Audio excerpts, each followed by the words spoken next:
नमस्कार मंडळींनो, तर आज आपण घेऊन आलेले आहोत मस्त पुरणपोळीसोबत खाणारी आमटी, एकदम झणझणीत आणि 10 मिनिटात होणारी। तर त्यासाठी लागणारं साहित्य सांगणार आहे मी।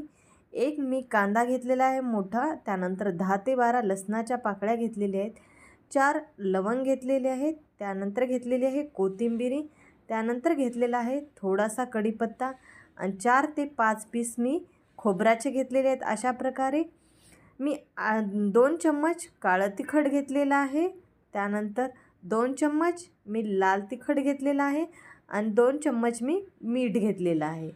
चला तर मग आता मी अशा पद्धतीने पाणी काढून घेतलेलं आहे आमटीसाठी। पुरणामधलं पाणी आपल्याला काढून घ्यायचं आहे। सुरुवातीला आपण आता मसाला तयार करून घेऊयात। त्यासाठी मी कांदे घेतलेले आहेत, कांदे आता आपल्याला परतवायचे आहेत। त्यानंतर खोबरं टाकलेलं आहे वरतून, त्यानंतर थोड्याशा लवंगा टाकलेले आहेत आणि 4 ते 5 पीस मी लसणाचे टाकलेले आहेत। आता आपल्याला याला काळपट असं याला परतून घ्यायचं आहे। अशा पद्धतीने आपण परतून घेतलेले आहे। चला तर आपण याला आता बारीक मिक्सर वाटं काढून घेणार आहोत। एकदम बारीक मिक्सर वाटं काढून घ्यायचं आहे। तुम्ही जर कधी अशी रेसिपी ट्राय केली नसाल तर नक्कीच एकदा करून पहा। बघू शकता अशा पद्धतीने मस्त असं आपण बारीक मिश्रण काढून घेतलेलं आहे। आता फोडणीसाठी कढई ठेवलेली आहे, त्यामध्ये 2 ते 2.5 चमचे मी तेल टाकलेलं आहे। आता आपल्याला कांदा पूर्ण असं परतून घ्यायचा आहे। बघू शकता मस्त असा आपला कांदा खरपूस झालेला आहे।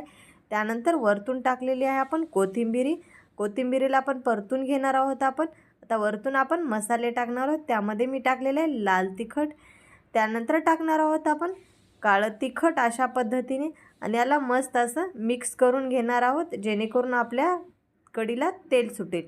अशा पद्धतीने तेल सुटलेल्या वरतून आपण टाकणार आहोत पुरणामधलं पाणी। अशा पद्धतीने बघू शकता किती मस्त अशी तयार झालेली आहे। याला 5 मिनिटासाठी आपण उकळी येण्यासाठी असं ठेवणार आहोत। त्यावरतून टाकणार आहोत थोडंसं मीठ, चवीपुरतं मीठ टाकून घेणार आहोत यावरतून।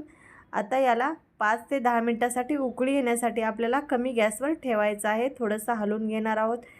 बघू शकता मस्त अशी आपली झणझणीत आमटी बनून तयार झालेली आहे।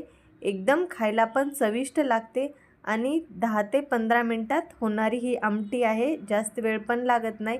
तुम्ही जर कधी ट्राय केला नसाल तर नक्कीच ट्राय करून पहा।